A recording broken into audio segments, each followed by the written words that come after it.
Hamjambo mabibi na mabwana, jina langu ni Matthew Elmore. Alafu nafanya huduma pamoja na Global Youth Ministry. What I've just spoken to you in Swahili, which is a language of East Africa, I've said, hello ladies and gentlemen, my name is Matt Elmore, and I'm a missionary with Global Youth Ministry. My wife Kelly and I have been serving in Kenya, Nairobi, Kenya, for about 5 years now. And our main goal here with Global Youth Ministry is to mentor and train youth pastors and youth leaders on how to do youth ministry biblically. Now, before I tell you about how we try to work that goal out, I want to tell you about how I actually got on the field. How did I become a missionary? Well, in my life, I grew up in a Christian home. My mother and my father were strong believers, and my father helped lead me to Christ when I was a young boy. I got really serious in my relationship with Christ when I was 13 years old at a global youth camp, which was really neat. I never went to another global youth camp after that. That was my 7th grade year. But when I was 19, I was a sophomore in college, and I had the opportunity to go back and work with Global to help them run those same youth camps that I got serious with Christ at. And I worked there for my sophomore, junior, and senior year in college. And my senior year, I was about to graduate from college, and the director of Global Youth Ministry that summer, the last summer I worked with them as an intern, he said, Matt, what are you going to do when you graduate? And I said, I don't know. I'm not really sure. And he says, well, I think you'd be good in the ministry. And I said, well, God hasn't called me to do the ministry. And I kind of blew him off abruptly. And he says, well, what does God have planned for your life? And I'm like, I'm not really sure, Roger. He says, if you want to know what God has planned for your life, and you want to honor him with your life, say yes to him in advance before you know what it is, where you will go, what you'll do, what you will say. Are you willing to do that? And that hit me really hard, and I realized I was not willing to do whatever God wanted. I wasn't willing to go or do anything that God wanted me to do. And so, after a few weeks of wrestling with it, I said, God, I'll do whatever you want me to do. I'll just surrender to you, I'll submit to you, and I'll do what you want me to do.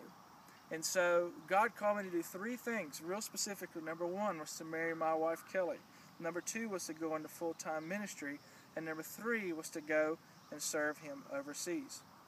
That's a longer story to tell about why Kenya and how that happened, but I'll just let you know that God called me to do that. And so we've come here, and we've been here for 5 years, and we feel God is continuing to call us to stay. Now, I mentioned earlier about how our goal is to mentor and train youth pastors and youth leaders. That's Global Youth Ministry's goal on the whole. Now, why do we want to do that? Why do we want to mentor and train youth pastors and youth leaders?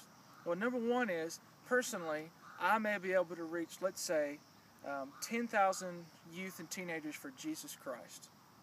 Now, that would be wonderful, that would be awesome to see, but let's say that I train several people, and we all try to reach teenagers for Jesus Christ, and I've got 10 people, well then, we've reached 100,000 teenagers for Christ. And so our goal is to mentor and train youth pastors and youth leaders, and that's our missions goal on the whole. The reason why we do this is because like in Africa, for example, 70% of the population is youth-aged and under. In Kenya, those statistics are also the same. 70% is youth-aged and under. But yet most churches are not reaching out to that 70%. They don't know how. They want to, they don't know how. I've even been to a church in western Kenya where there is nothing but church buildings that are standing there. There's 10 church buildings that I've been to that there's no church, there's no people that are coming, it's only a building. And there was an old pastor, he said, Matthew, do not get tired of what you're doing. Continue to mentor and to train youth pastors and youth leaders, because that's why those churches died. Also, currently in the world, 97% of the world's youth pastors are in America. 96% of the world's youth ministry resources are in America, but America only has 4% of the world's youth population. Mm-hmm. The Bible tells us to whom much is given, much is required. And so we really feel that we need to take our wealth of knowledge and understanding of youth ministry, though we're not perfect at it, but take that to other countries and help them reach the largest portion of their population with the gospel and for Jesus Christ. This is really important. And so there's a couple ways that we want to do that. that we actually try to accomplish this goal of mentoring and training youth pastors and youth leaders. Number one, we have a course that we teach called Biblical Principles for Youth Ministry. This course, we've been able to put it in about 20 different seminaries that we work with, seminaries and Bible schools around Kenya. And what we do is we take it to the school and say, do you have a course on youth ministry? I've had 0 of them say yes. Personally, I've been connected to about 100 different Bible schools and seminaries in Kenya and even Eastern Africa. 0 of those schools have even one course on youth or children's ministry. And so we have pastors that are finishing seminary don't know what to do. So we've tried to help meet that need by giving them a course as a foundational course called Biblical Principles of Youth Ministry. I taught this course in one of the Bible schools, and one of the pastors' names there was Pastor Shikuku. He was so moved by the class, he said, I'm going to go hire a youth pastor tomorrow.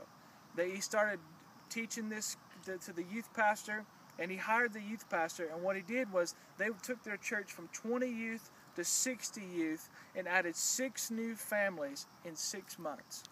As a result of simply starting a youth ministry, trying to apply the biblical principles of youth ministry to their specific needs in their specific church. The other thing that we do, the second way that we try to meet this need of the vast need of the need of youth ministry and how do you reach them, is we do a conference called Momentum.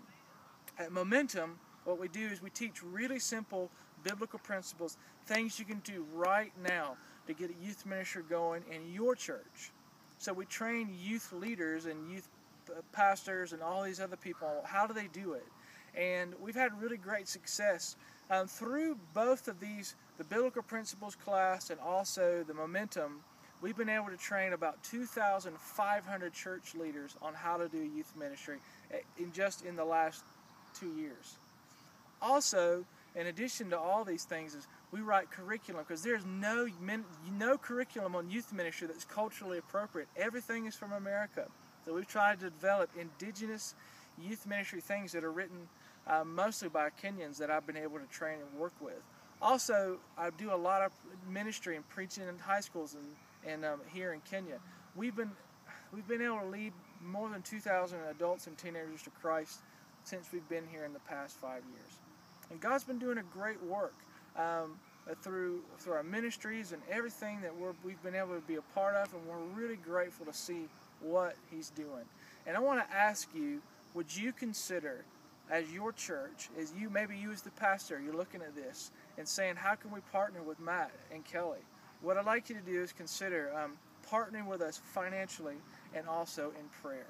I'd like you to consider joining us and say, we want to help support you. The best way you can do that is, please invite me to your church to speak on a Sunday morning, a Sunday evening, or even a Wednesday or midweek church service. I would love to come and speak. And also, if there's some people that you know would be interested in possibly supporting us financially in prayer, we would like to meet them in a smaller meeting, like possibly at your home or someone else's home. Maybe we can have coffee together in the fellowship hall or whatever. We would love to meet these people and talk because we need people like you to help join us in what God has called us to do. God has a big plan, and He really wants to see the teenagers of the world reached, specifically for us in Africa, where we want you to help partner with us. If you're interested in doing that, please contact me.